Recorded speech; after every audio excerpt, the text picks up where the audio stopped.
Olá, meu nome é Valesca, eu sou psicóloga clínica, sou especialista em neuropsicologia clínica e eu recebi aí o convite da página Linear PC para falar um pouquinho sobre os descuidos, né, nos diagnósticos numa perspectiva neuropsicológica.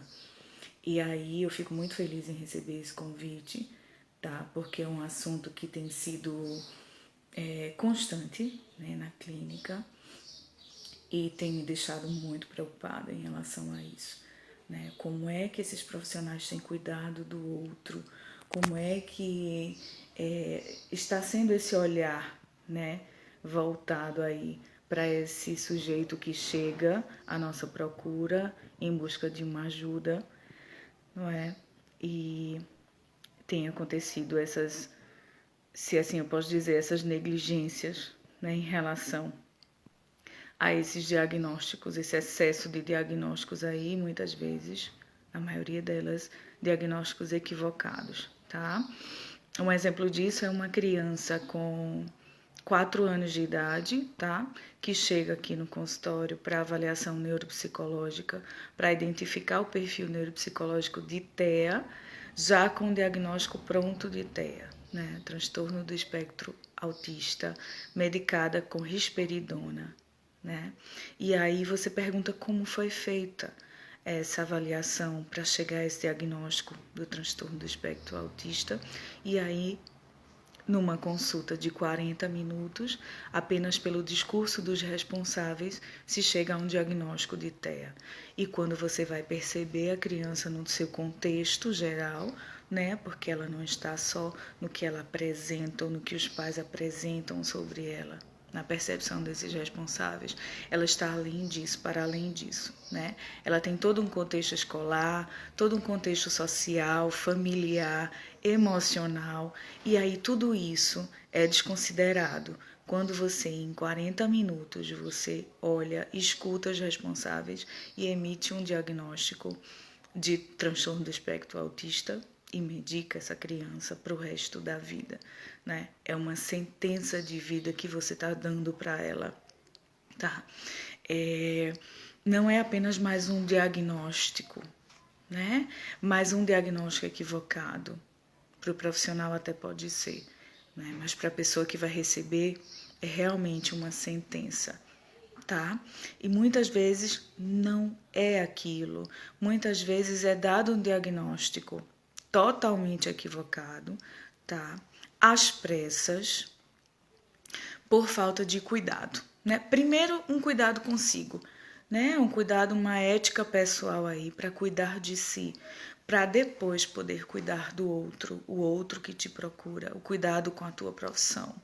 Né? O que é que você se propôs a fazer com isso aí, né? Quando você optou por ser psicólogo, quando você optou por ser médico, quando você optou por ser fono, TO, enfim, né? Independente da tua profissão, você precisa ter uma ética profissional e pessoal para isso. No âmbito da neuropsicologia, quando nós vamos fazer uma avaliação, nós não trabalhamos só. Tá? Nós trabalhamos com toda uma equipe interdisciplinar. Então, se eu vou fazer uma avaliação em uma criança, num adolescente, até mesmo no idoso, por um déficit aí mnemônico, né, um déficit de memória, eu preciso de todo um contexto, né, todos os atores sociais envolvidos ali naquele contexto, para poder chegar a uma hipótese diagnóstica. E aí, por que eu falo hipótese diagnóstica? Porque eu não trabalho sozinha enquanto neuropsicóloga. Eu preciso de toda uma equipe, eu preciso de uma TO para avaliar a parte perceptomotora, se necessário. Eu preciso de uma fono para me auxiliar aí na avaliação da linguagem, da compreensão, da expressão. Né? Eu preciso aí do neurologista para descartar problemas, alguns déficits neurológicos, né? Alguns distúrbios metabólicos, distúrbios hormonais, eu vou precisar encaminhar para o gastro. Então, dependendo do caso, dependendo da demanda, eu vou precisar de outros profissionais aí para me auxiliar, não é?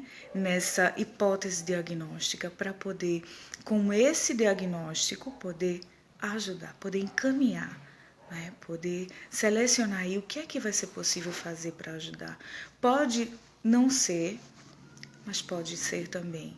É claro que em alguns casos, quando se é identificado alguma patologia, né, algum transtorno de aprendizagem, algum déficit neurológico, é claro que vai precisar do auxílio da medicação, né? Eu sou contra o excesso de medicação, eu sou contra a medicação em casos que não precisam, mas é claro que tem casos que vai ser necessário o uso dessa medicação aí, não é? Para auxiliar na evolução, né? Porém, esse diagnóstico ele precisa ser cauteloso. Né? O caminho para se chegar nessa hipótese diagnóstica precisa ser um caminho galgado com muito cuidado, né? Em conjunto aí com vários conhecimentos. Tá? Porque sozinho você não dá conta de um ser humano, né? O ser humano é um ser biopsicossociocultural e espiritual agora, né? Acrescentaram aí, que bom que acrescentaram aí o espiritual, essa composição do ser, né? Então nós precisamos ter todos esses olhares, o bio, o psico, sociocultural, espiritual, para poder chegar a uma hipótese. A gente não pode simplesmente rotular alguém, né, apenas pelo teu olhar. O teu olhar é apenas um pedacinho ali do quebra-cabeça que a gente precisa para poder auxiliar e cuidar desse outro, acolher esse outro, não é?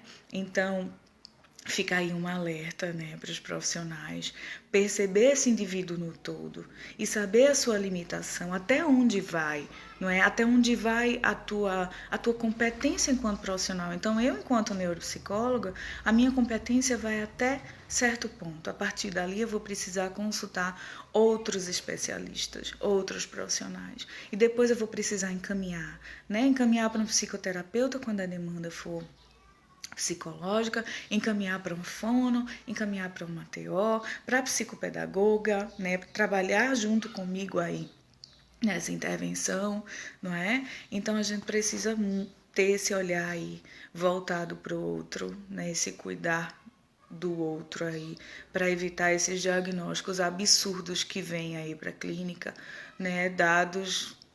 Aplica um teste, né? Essa semana eu recebi um encaminhamento para a aplicação do VISC, exatamente assim, tá? Tinha assim, encaminho para avaliação neuropsicológica, aplicar o VISC 4, não é?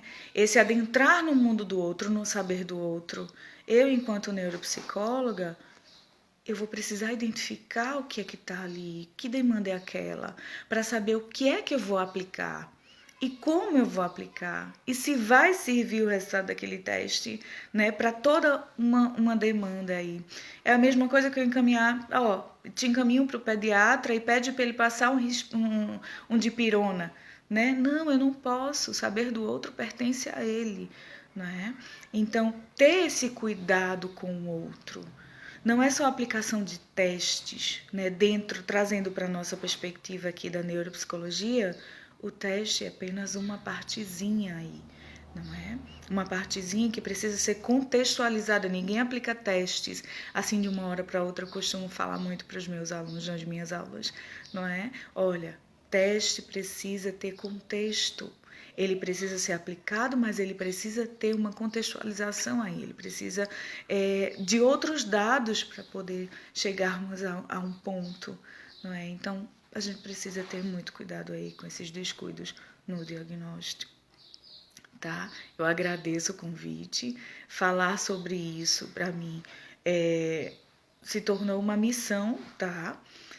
Concursos, palestras, de convocar esse profissional aí para olhar para si. Olha para você, olha para a tua profissão, olha o que você tem feito dela, olha o que você tem feito com o teu nome, mas olha antes o que você tem feito com esse outro aí que chega para te procurar, não é? Para uma ajuda, ok? Em breve eu espero estar falando mais sobre isso. Obrigada, Limiar Psi, pelo convite. Estamos aí, ok?